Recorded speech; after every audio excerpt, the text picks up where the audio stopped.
make sure we're put together. But our team is so tight. Clearly, they've spoken, with one another. The hard part about when you have the end of the year, you just all of a sudden you don't see the guys anymore for a couple of months. That's a bummer. So getting them back here. Definitely something we're going to talk about, but I do want to own the good moments too, and I do want to make sure when we take responsibility for the bad ones, when I had a chance to go back and go through all the cut-ups, and I watched how much fun it was coaching in December and January in Atlanta. I want to own that too, and knowing like how hard you have to strain to get ready to play like that, and how hard you have to prepare. So the connection that the players have together, the connection between the coaches and the players, that stuff's real. We can't just assume, hey, we're just going to pick up where we left off. Like, man, you got to put out for one another, and that's what the off season's about. In the moment of that game, did it like just fly by the game? Was that a slow motion? Second to I would say second both. decisions, it wasn't. And the reason I say both, there was definitely times where a sequence happened quickly and you're on to the next and how it goes, and there was other times where defensively we weren't stopping them, that it felt longer for sure. So I'd say in all games, like when they got rolling, it was hard to find a way to slow it down, so to speak. First half it was fun. Yeah, exactly. Thanks, Coach. Anyway, like I said to the guys, like when you're battling for a chance. Thanks, buddy. I think it's just a language thing more than anything else because when people hear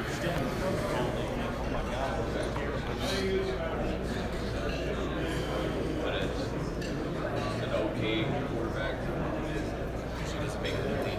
Everyone's trying to find that guy, and so you never, to me, you always want to take a guy you think has a chance to be that guy. And so you don't want to reach on that just because of the position. You got to feel very good about it, and if you do, then you don't hesitate. It's just an easy decision over the quarterback. But there's a lot of good players out there, and it's great quarterbacks aren't there just year in and year out. It's just our process. So Kyle, when you get to the middle rounds of the draft class, where you're not necessarily looking at the top tier of quarterbacks, so maybe not the full package, is there a trait that tends to play well? A trait that maybe is a commonality among some of the mid-round quarterbacks that have had success? Usually you got to be a very good thrower in this league to be successful. It's, a lot of people are. You got to be born to do it. There's only 32 starting quarterbacks in the world. And definitely not everyone's happy with all 32 of those either. So there's not a ton of guys who have the ability to be successful in this league. When you aren't one of those top guys or those top throwers, that's obviously this other trait that helps you. Usually it's the guys who, you got to have the ability, but it's the guys who can handle adversity, the guys who are going to go through tough times in this league no matter what. And it's tough. You got to have guys who can handle that, and some guys get better when they go through it, those guys get worse. It usually takes a special person to be able to handle it. So you're talking about mental toughness? Yeah. Good thrower, you mean accuracy, right? Or is it...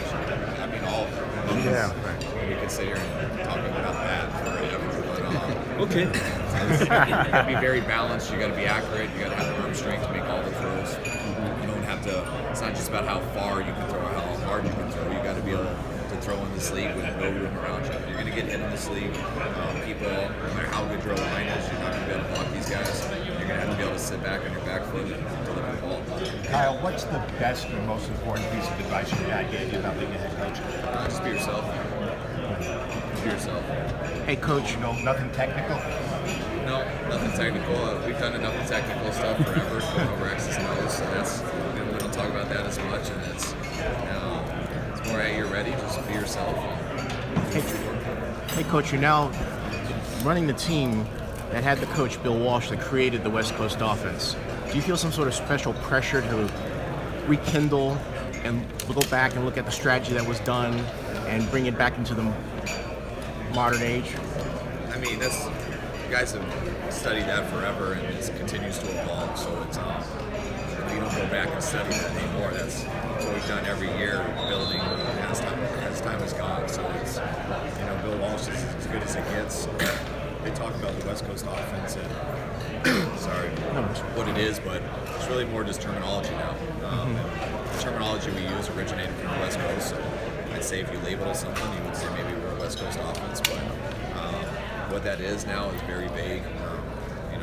everyone's offense has gone in different ways, but we do use that terminology, and he was definitely a pioneer of the sport. That begs a question because Coach Walsh said that a lot of people would pay attention to formations, but not fundamentals, footwork, and so on. He really thought that was the true West Coast offense. What are your thoughts?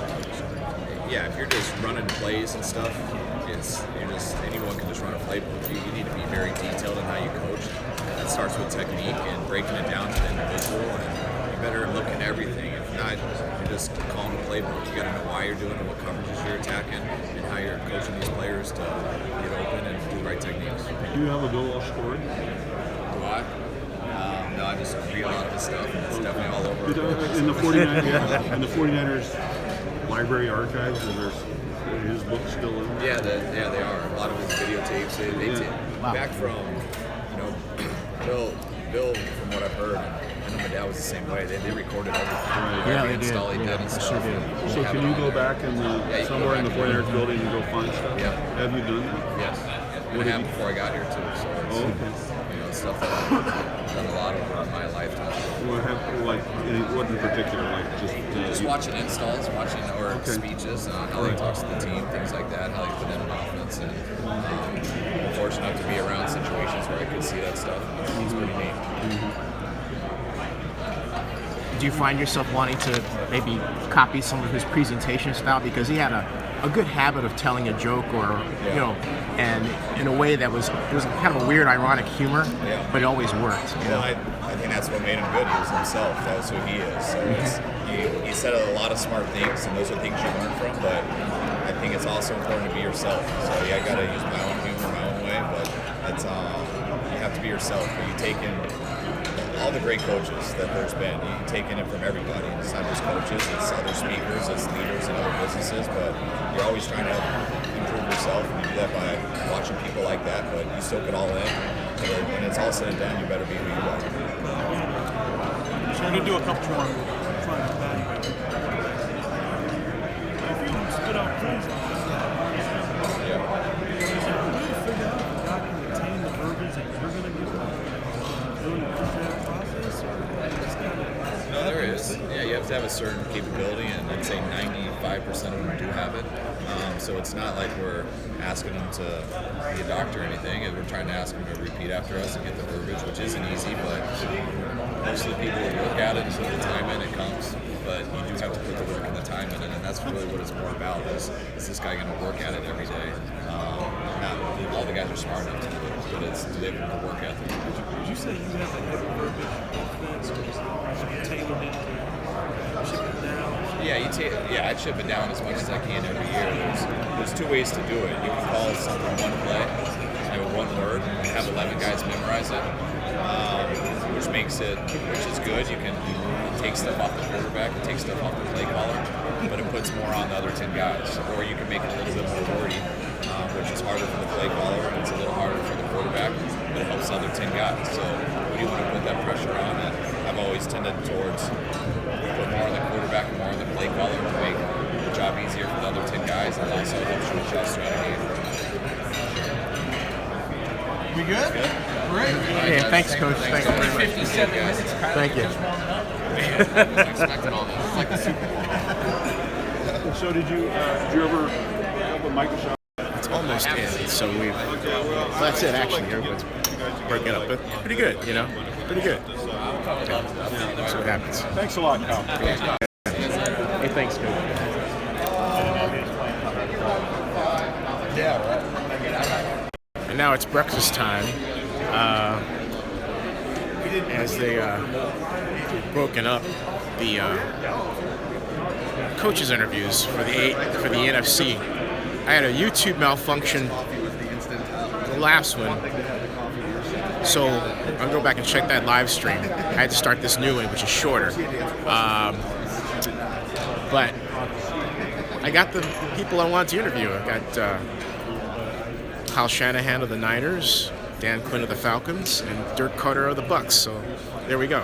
That was good coverage right there. Can't get everybody, but we got, that's what happens. Can't get everybody.